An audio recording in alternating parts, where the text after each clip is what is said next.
It's 2 in the morning at a truck stop outside North Platte, Nebraska, and a driver is sitting sideways in the open door of his Freightliner Cascadia with his boots up on the fuel tank step. 94 degrees inside that sleeper. The engine shut itself off 5 minutes after he set the brakes because a computer told it to. He's sitting on $180,000 of American machinery, new drive tires, more horsepower than a locomotive had in 1940, and he cannot sleep in it. That truck is not broken. It is doing exactly what somebody ordered it to do.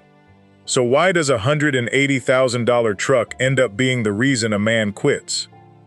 Because he will. About 9 weeks from that night, the headline you clicked says millions of truckers are rejecting 5 sleeper trucks. I'm not going to spend the next 10 minutes pretending that title was accurate, so let's deal with it now. A company driver cannot reject anything. Nobody hands you a catalog at orientation. You get keys, a unit number, and a tractor that was ordered 18 months earlier by a purchasing department in an office building you will never see the inside of. If you don't like the bunk, you sleep in it or you leave. There is no boycott.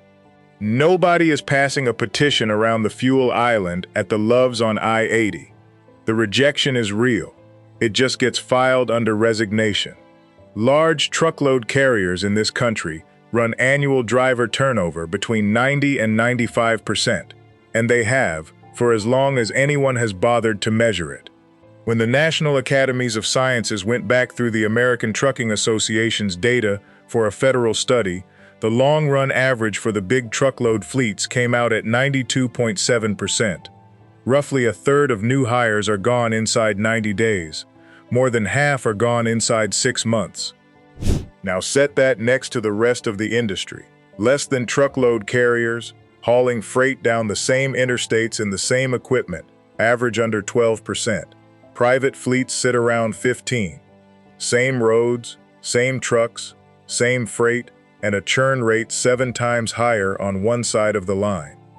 By the end of this, you'll know which 5 sleeper builds drivers keep walking away from, why the good truck and the bad truck are usually the same model number, the 2 questions that tell you more than a 40-page recruiting packet, and 1 line of federal law that quietly demolishes the main excuse fleets give for the worst offender on the list. Stay for number 3. That's the one where the excuse falls apart in your hands. Washington, July 1980. Jimmy Carter signs the Motor Carrier Act, and the trucking industry stops being a regulated utility. Rates open up. Entry opens up. Anybody with a tractor and a filing fee can compete on price, and within a few years, thousands of them do. Here's what that did to the math. When every carrier hauls the same freight at roughly the same cost with roughly the same equipment, nobody has pricing power. You cannot charge more than the fleet next to you because the shipper will simply call the fleet next to you. So the only lever left is cost, and the biggest soft cost in a trucking company is the man in the seat. The union share of the workforce collapses. Pay drifts toward the market floor, and somewhere in there, a quiet calculation gets made across the whole industry at once. If drivers are going to leave anyway, and if a new one can be recruited, seated, and trained in a few weeks, then retaining a driver stops being worth what it costs to retain him. That's the moment the equipment order sheet changes, not the engineering. The engineering got better, the order sheet. Because every sleeper cab in North America is the output of a single page. Order codes, roof height, sleeper length, bunk configuration, auxiliary power, idle parameters. And that page is filled out by people running exactly 3 optimizers. Weight, because every pound of tractor is a pound of freight you can't bill for. Aerodynamics, because 1/10 of a mile per gallon across 400 trucks is a real number on a real report. Resale, because the fleet plans to sell that unit at 42 months, and the trade cycle is where the accounting actually lives. Read those 3 again, and tell me which one measures whether a human being can sleep, eat, and stay reasonably sane inside the box. None of them. Livability isn't an optimizer. Livability is whatever's left after those three have taken what they want, which is exactly why the same model, the same engine, the same frame rails can be a decent home for a man or a rolling supply closet, depending entirely on a page of codes he never saw. So let's go through the 5. Number 5, the mid-roof. The mid-roof exists for a legitimate reason, and the fleet side of this deserves a fair hearing. If you're pulling a flatbed, a tanker, or anything shorter than a 53-foot van, a tall condo roof sticks up into clean air and behaves like a sail. The Cascadia Mid-Roof XT and the Kenworth T680 Mid-Roof drop that profile and buy back real fuel economy. That isn't marketing, that's physics, and it's been physics since somebody first put a fairing on a cab. The part that never makes the recruiting brochure is that you still cannot stand up straight in most of them. So a driver spends 4 years pulling his pants on, sitting down, ducking to reach the top cabinet, and turning sideways to get past the seat back. And the fuel savings? Every gallon of it lands on the fleet's ledger. The driver pays for the aerodynamics out of his spine, and the accounting department cashes it. Somebody in that building traded a man's headroom for 0.04 of a mile per gallon, and on the spreadsheet the trade was correct. Number 4. The short flat top. This is the Cascadia 48-inch, the 56-inch box, in an international LT, and every cousin of theirs running under a mega carrier's paint. Those numbers mean something very specific. Once you're living inside one, you cannot stand up. There's a single bunk sitting on a shelf, some storage underneath, and roughly enough floor to turn around in if you keep your elbows tucked. The engineering is honest about what it's for. A short sleeper is built for a driver who sleeps in the truck 2 or 3 nights a week and gets home the rest. Regional work, dedicated lanes, runs where the sleeper is a backup plan, not an address. Then it gets issued to a man running 48 states who sleeps in it 300 nights a year.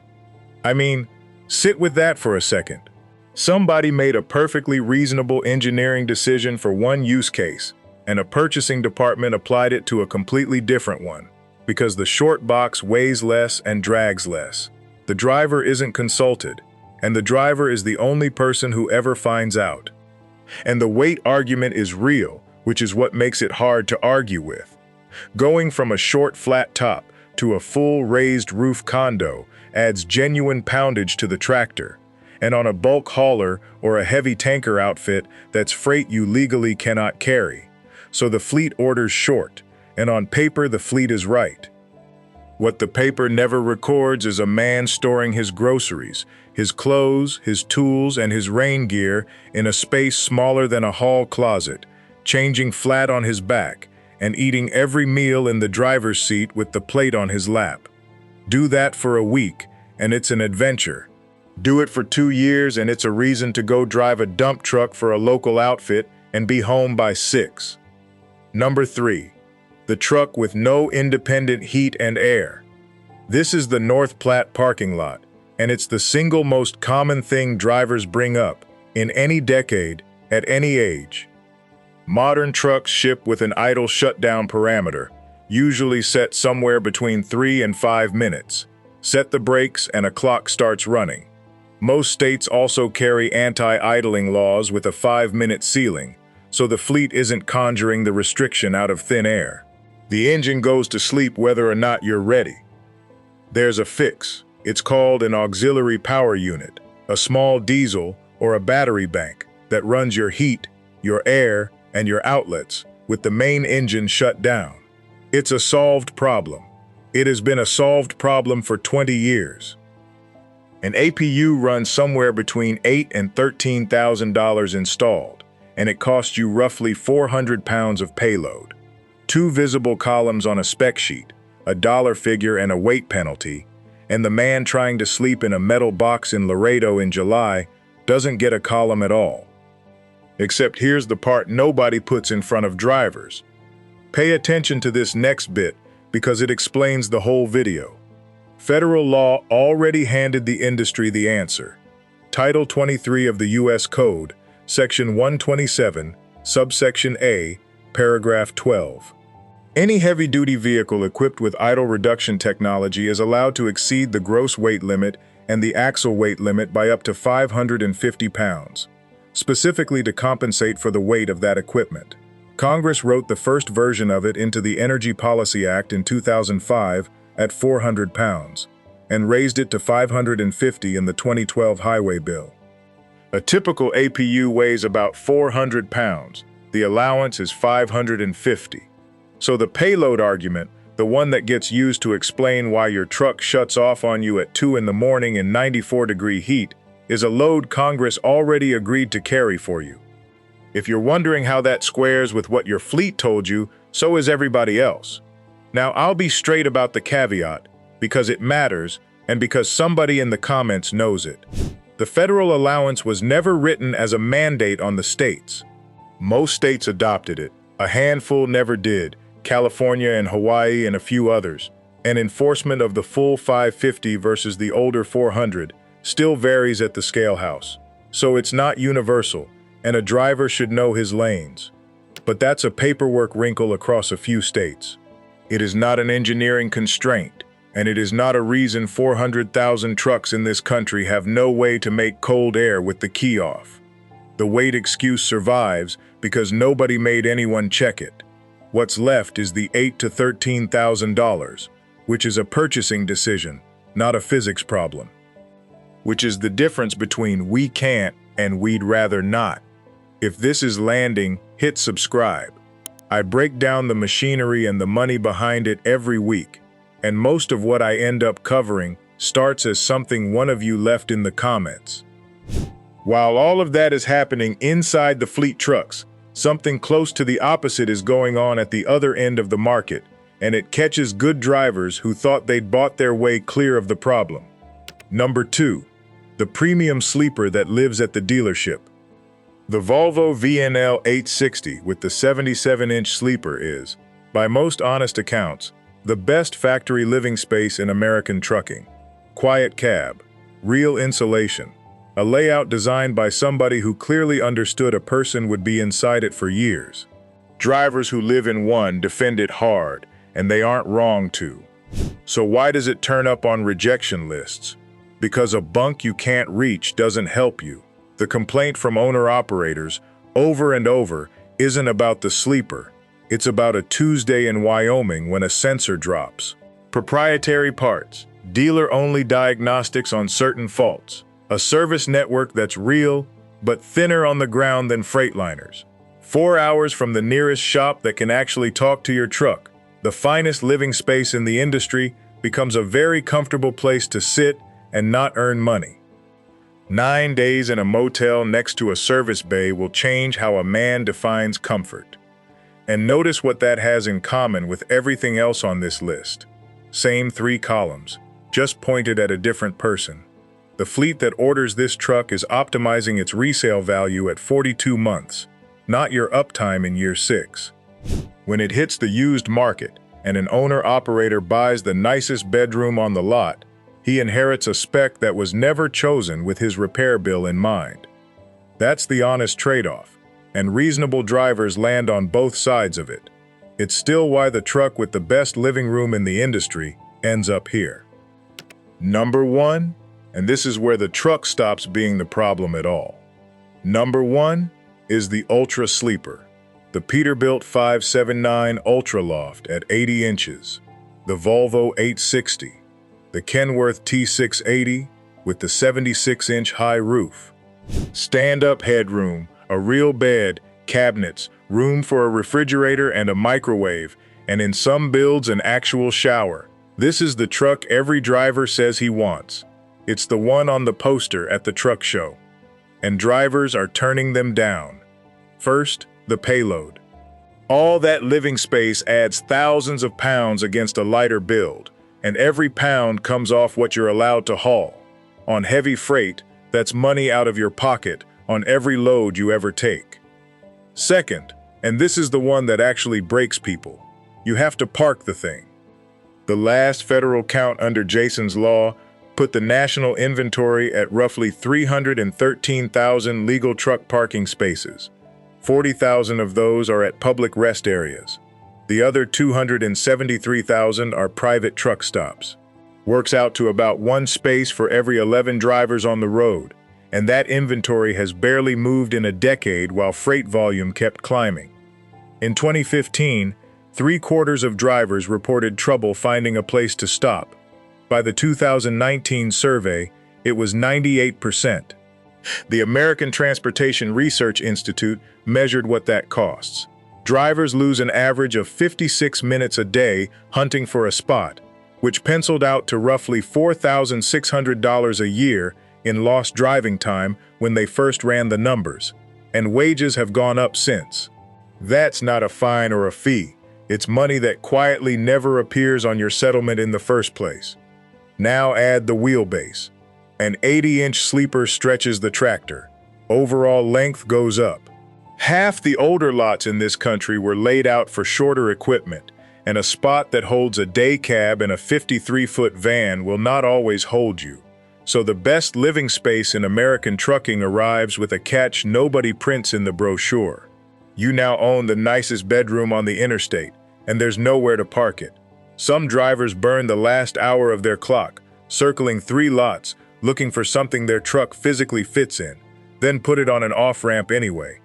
That's the reward for the upgrade. Now let's talk about why none of this is an accident, because that's the part that actually matters. Follow the order sheet. A fleet forecasting 90% annual turnover has already priced in your departure. The math is baked before you sign anything. Nobody is speccing that tractor for a long-term occupant, because in their own model there is no long-term occupant. There's a seat and a rotating cast of men who will sit in it for an average of about 14 months. So when the order comes around, the question is never what does a driver need for 4 years? The question is what does this asset need to hit its numbers before we sell it at 42 months? Weight has a line, fuel has a line, resale has a line, sleep doesn't have a line. And the truck stops learned the same lesson coming from the other direction. Parking got scarce, so a good number of them converted free spaces into reserved paid spots at $16 to $20 a night, a company charging a man for the consequence of a shortage he had no hand in creating. Nobody drew any of this on a whiteboard as a way to make a driver miserable. There was no meeting. It's 1,000 small decisions where somebody picked the number that showed up on his report over the number that showed up in a man's life at 2 in the morning in Nebraska. Misery just doesn't have a column, so it never got funded. And that's what I keep circling back to. There aren't many things left that a working person can point at and say, that thing will outlast me if I take care of it. A Class 8 tractor is one of them. A well-maintained sleeper truck will run 1,000,000 miles. The frame will outlast 3 drivers. The engine was designed to be rebuilt rather than thrown away. That's real engineering, and it earned its respect. We took that machine, bolted a house onto the back of it, and then handed the house to people who were never going to sleep in it. The money's part of what got lost. It isn't the biggest part. A job that used to come with a small mobile home you could actually rest in now regularly comes with a locker, and the men it happened to were never in the room when it was decided. So here's what's worth doing with all of this.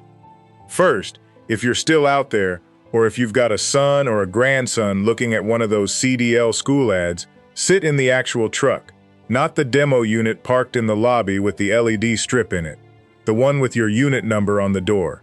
5 minutes on that bunk tells you more than 50 pages of recruiting material ever will. Second, 2 questions, asked before anything gets signed. What's the roof height and sleeper length on the unit I'm assigned? And what's the idle shutdown policy, and is there an APU? Those 2 answers decide most of your quality of life for the next 2 years. A recruiter who won't answer them plainly has already told you everything you needed to know. Third, if you're buying your own truck, spec the sleeper for your nights, not for your pride. Home twice a week, and the 80-inch condo is costing you payload and parking options you'll want back. Living in it full time, and you let nobody talk you into a mid-roof to save fuel that lands in somebody else's ledger. Match the box to the life. Fourth, judge a carrier by what it pays for. A company that funds APUs and reserved parking has told you what it thinks a driver is worth. So has a company that doesn't. And if you've got a CDL, current or long expired, the third Jason's Law parking survey is open right now. The federal government is asking drivers where the parking runs out. An answer from somebody who actually ran those lanes is worth more than a lobbyist's. Do that, and the picture a few years out is a man in a truck that fits the work he actually does, sleeping with the engine off and the air on, not burning his last legal hour circling a lot, and able to explain, with a spec sheet in his hand, exactly why he stayed somewhere for 6 years while everybody around him churned. That driver outside North Platte is still sitting in the doorway. Same truck, same 94 degrees. Except now you know that nothing about his night was decided by an engineer, or a mechanic, or the road. It was decided in 1980, and then confirmed on a page of order codes by somebody balancing 3 columns. So tell me down in the comments, and don't round the numbers in your favor. What were you running? What did you sleep in? And how many nights a year were you in it? Would you spec it the same way today? And for the guys who are out there right now, does any of this match what you were told at orientation, or did you find out the way everybody else does? If you ever walked away from a job because of the truck, I want to hear about the last night you spent in it. Those answers teach more than any figure I can dig up. Every one of them gets read. A fair number of them turn into episodes. If this channel earns its keep with you, subscribe, because next time, we're doing the diesel particulate filter. Somebody printed the words maintenance free on a device whose entire job is catching soot, and I'd like to know which room that decision came out of, and who was sitting in it. Next episode, what that phrase costs the day it stops being true. That truck outside North Platte will run another 800,000 miles. It's a good machine. It just needs somebody to remember that a man has to live in it. I'll see you in the next one.